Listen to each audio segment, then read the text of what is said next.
Halo teman-teman, perkenalkan, nama lengkap saya Jeffrey Selman, kelas C, semester 1, dengan NIM 2103030093, jurusan Sosiologi. Baik, pada kesempatan ini, saya akan menjelaskan review dari buku Dasar-Dasar Ilmu Politik bab 4 tentang demokrasi. Demokrasi adalah sistem pemerintah di mana mayoritas rakyat berusia dewasa turut serta dalam politik atas dasar sistem perwakilan yang kemudian menjamin pemerintah mempertanggungjawabkan setiap tindakan dan keputusannya. Demokrasi sebagai bentuk pemerintahnya karena dalam kekuasaan pemerintah dapat diporsi bagi rakyat atau orang banyak untuk mengatur, mempertahankan dan melindungi dirinya daripada pelaksanaan orang lain atau badan yang bertanggung jawab pemerintah.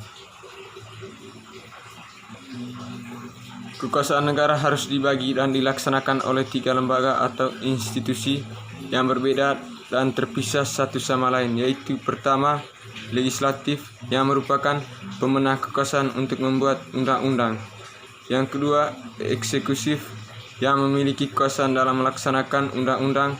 Dan ketiga adalah yudikatif yang memegang kekuasaan untuk mengadili pelaksanaan undang-undang, dan masing-masing institusi tersebut berdiri secara independen tanpa dipengaruhi oleh institusi lainnya.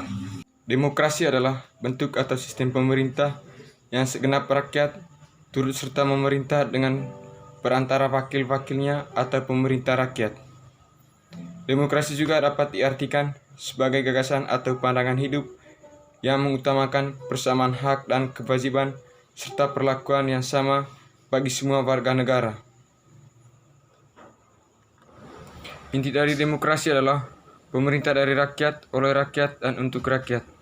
Salah satu tongkat utama untuk mendukung sistem politik yang didemokrasikan adalah melalui pemilihan. Pemilu diselenggarakan dengan tujuan untuk memilih wakil rakyat baik di tingkat pemerintah pusat maupun pemerintah daerah, serta untuk membentukkan pemerintah yang demokratis, kuat, dan memperoleh dukungan rakyat dalam rangka mewujudkan tujuan nasional sebagaimana yang diutamakan oleh pembukaan Undang-Undang Dasar Negara Republik Indonesia tahun 1945.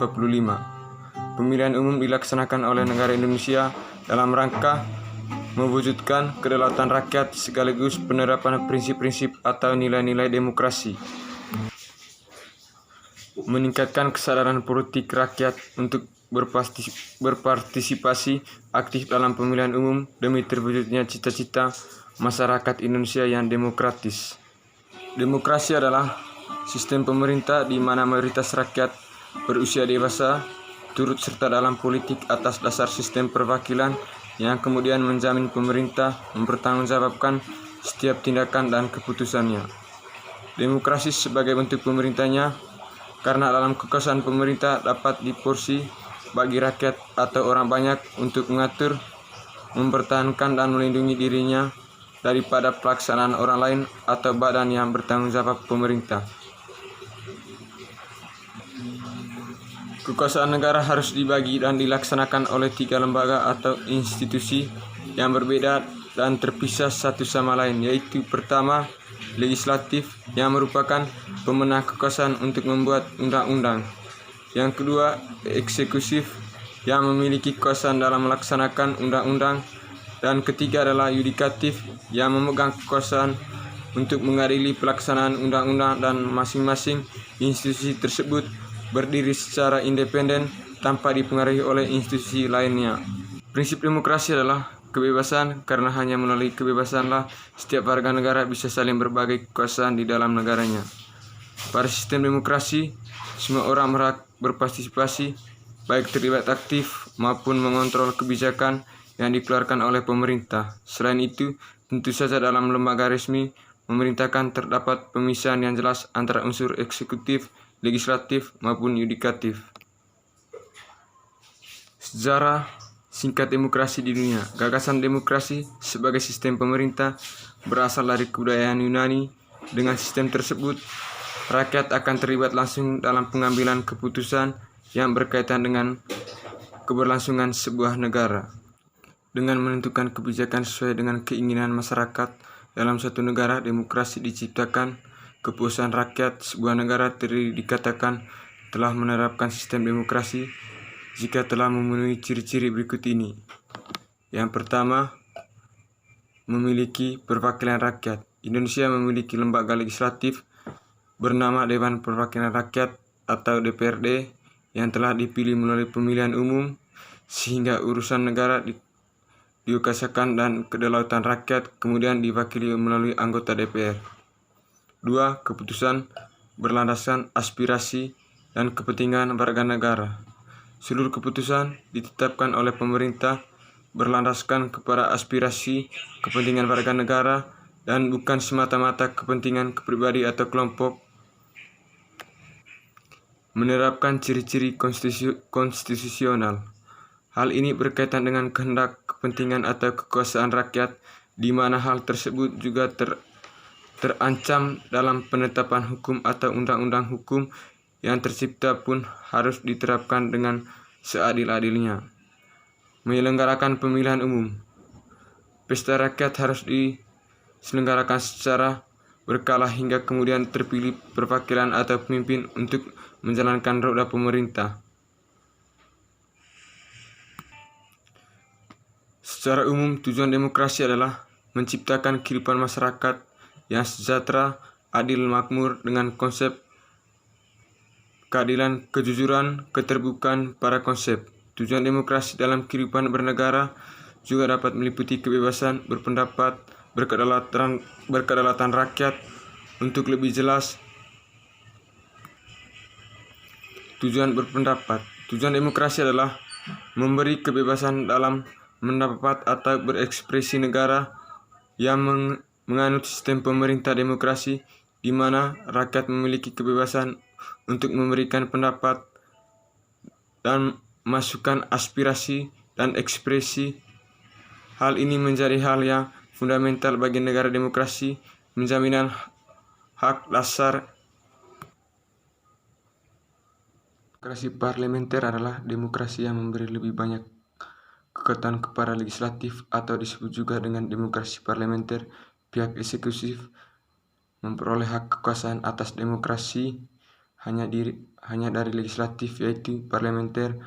Kepala negara juga berada dari kepala pemerintah dan keduanya memiliki tingkat kekuasaan yang berbeda-beda. Namun dalam kebanyakan kasus, demokrasi langsung atau demokrasi murni merupakan jenis demokrasi di mana rakyatlah yang memiliki kekuasaan secara langsung tanpa perwakilan perantara atau majelis parlementer. Demokrasi ini membutuhkan partisipasi luas dan politik jika pemerintah harus mengesahkan undang-undang atau kebijakan tertentu. Peraturan tersebut kemudian akan ditentukan oleh rakyat. Mereka memberikan suara pada suatu masalah dan menentukan nasib negaranya sendiri. Demokrasi tidak langsung adalah ketika rakyat dapat memilih siapa yang akan mewakili suara mereka di parlemen. Demokrasi ini merupakan bentuk demokrasi paling umum di seluruh dunia. Demokrasi Pancasila merupakan demokrasi yang saat berlaku di tanah air. Demokrasi yang bersumber pada nilai-nilai nasional, kebudayaan bangsa serta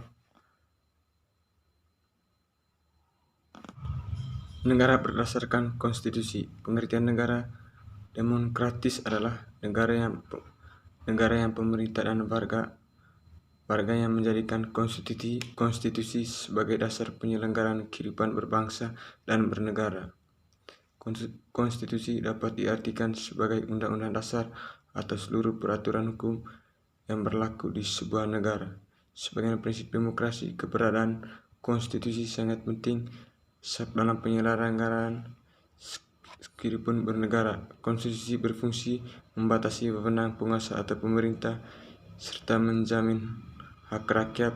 Dengan demikian, penguasa atau pemerintah kemudian itu tidak akan bertindak sewenang-wenang kepada rakyat dan rakyat tidak akan bertindak dalam menggunakan hak dan pemenuhan kewajiban masing-masing.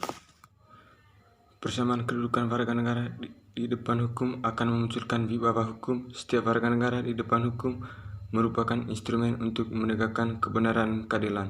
Oleh karena itu, pelaksanaan kaidah hukum tidak boleh berat sebelah atau pandang bulu. Setiap perbuatan melawan hukum harus ditindakan secara tegas. Saat hukum memiliki wibawa, hukum tersebut akan ditaati oleh setiap warga negara. Baik, itu saja yang saya bisa jelaskan dari buku review